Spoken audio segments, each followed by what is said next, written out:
چلیں گے لاہور، جہاں سیرت النبی کانفرنس اس وقت جاری ہے، جس میں وزیر اعظم شہباز شریف شرکت کر رہے ہیں۔ بنیادی مقصد مکارم اخلاق کی تکمیل ہے یعنی ہم اخلاق کے وہ تمام زاویے جو دیگر انبیاء میں ہمیں فرداً نظر آتے ہیں، اللہ تبارک و تعالیٰ نے نبی کریم صلی اللہ علیہ وآلہ وسلم کی ذات گرامی میں ان تمام کو جمع فرما دیا۔ آج اگر کوئی نبی کریم صلی اللہ علیہ وآلہ وسلم کے اخلاق عالیہ کے مطابق اپنی زندگی کو بسر کرنا شروع کر دے تو میں یہ بات یقین سے کہہ سکتا ہوں وہ دنیا میں بہت آگے نکل جائے گا۔ آخرت میں تو اس کی کامیابی لازمی ہی ہے، لیکن دنیا کے اندر بھی وہ ہمیں بہت کامیاب نظر آئے گا۔ یہ اخلاق عالیہ ہیں کیا؟ حضرت عائشہ صدیقہ عفیفہ رضی اللہ تعالی عنہا سے جب یہ دریافت کیا گیا کہ اے ام المؤمنین، مسلمانوں کی ماں، آپ بتائیے کہ نبی کریم صلی اللہ علیہ وآلہ وسلم کے اخلاق کیسے تھے، تو آپ نے یہ ارشاد فرمایا، آپ نے نبی کریم صلی اللہ علیہ وآلہ وسلم کے اخلاق کے بارے میں یہ فرمایا، کانا خلقہ القرآن، کہ آپ کا اخلاق تو قرآن ہے۔ اور وزارت مذہبی امور کا شکر گزار بھی ہوں اور انہیں مبارکباد پیش کرتا ہوں کہ جس نام سے یہ مجلس موسوم کی گئی ہے اسی سے اس کی قدر و منزلت کا اندازہ لگایا جا سکتا ہے۔ اللہ رب العزت اس میں آپ کی اور ہماری شرکت کو قبول فرمائے اور اسے ہماری نجات اور مغفرت کا سبب اور ذریعہ بنائے۔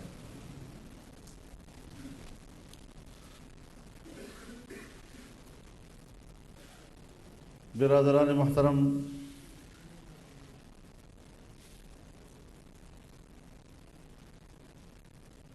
جناب رسول اللہ صلی اللہ علیہ وسلم کی سیرت طیبہ پوری انسانیت کے لیے ایک مکمل رہنمائی ہے۔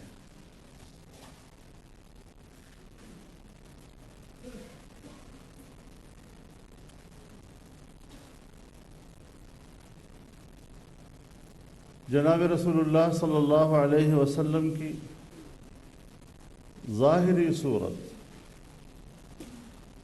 اور ظاہری حسن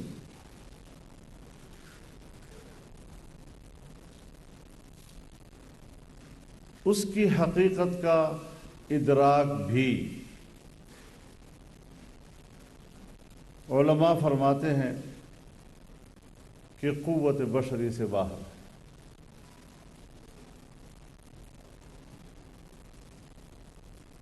صحابہ کرام رضوان اللہ تعالی علیہم اجمعین نے آپ کے شمائل کا تذکرہ کیا ہے،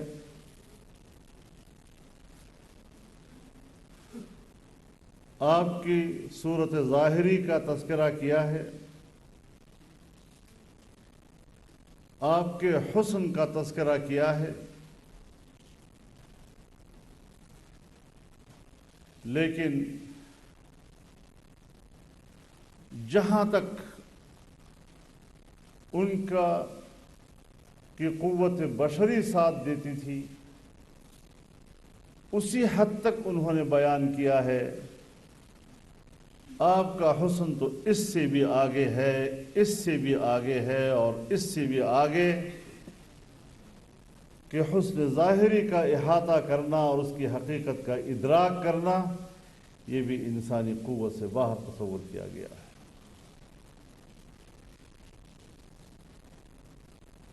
اور ظاہر ہے کہ حسن صورت اس میں تو آپ کا اتباع بھی ممکن نہیں،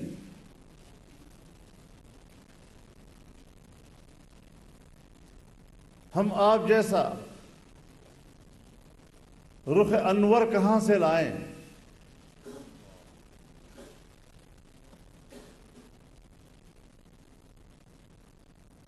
آپ جیسی روشن جبی کہاں سے لائیں؟ آپ جیسی منور آنکھیں کہاں سے لائیں؟ ان آنکھوں پر سجی پلکیں کہاں سے لائیں؟ اس کے اوپر ابرو کا ہلال کہاں سے لائیں؟ آپ کے اعضاء کا تناسب وہ کہاں سے لائیں؟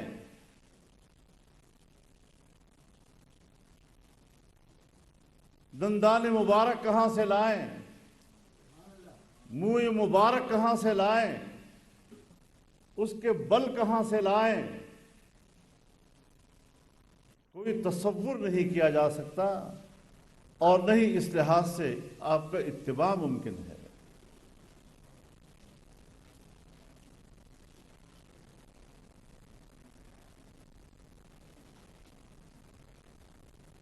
اور اس حیثیت میں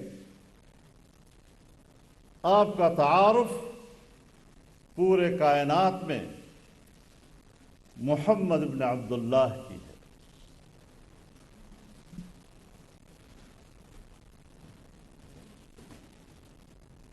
حسن یوسف دم عیسیٰ ید بیضا داری، آنچ خوباں ہمہ داران تو تنہا داری۔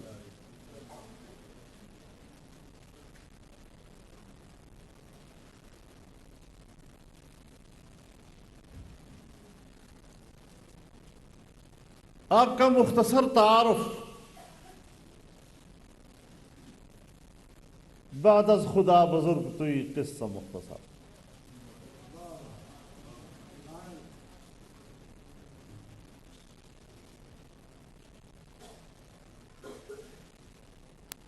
اگر کائنات کا خالق اللہ رب العالمین ہے تو وجہ تخلیق رحمت للعالمین ہے۔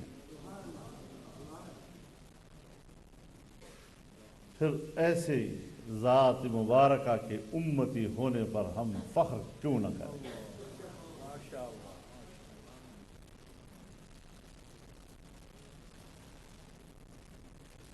لیکن جہاں تک آپ کی سیرت طیبہ کا تعلق ہے، میں تو اپنے دوستوں سے کہتا ہوں کہ آپ حدیث کا مطالعہ کریں، احادیث کی کتابوں کو پڑھیں۔ پڑھتے ہوئے آپ کو اندازہ لگ جائے گا کہ میں سیرت پر میں نبی کریم صلی اللہ علیہ وسلم کی عظمت اور شان کو بیان کرنے کے لیے اللہ پاک نے ارشاد فرمایا وَرَفَعْنَا لَكَ ذِكْرَكَ، اے حبیب صلی اللہ علیہ وسلم ہم نے آپ کے ذکر کو بلند کر دیا ہے۔ جب خود خالق کائنات اپنے پیارے محبوب صلی اللہ علیہ وسلم کا ذکر بلند کر رہا ہو تو پھر ہم تو اس ذکر خیر میں اپنا حصہ ڈالتے ہیں۔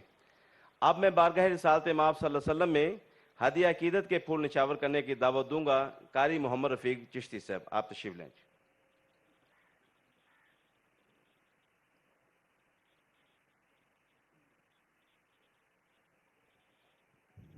صلی علی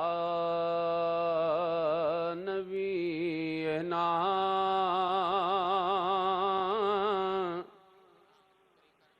صلی علی محمد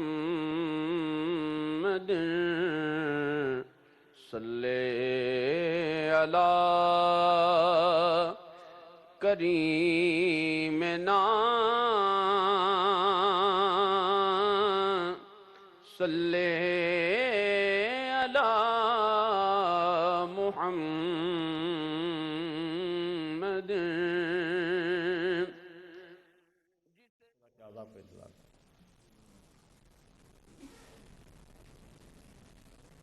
ہم نے ذرا سوچنا ہے، اپنی انفرادی زندگی کے حوالے سے بھی سوچنا ہے، مملکتی اور اجتماعی زندگی کے حوالے سے بھی۔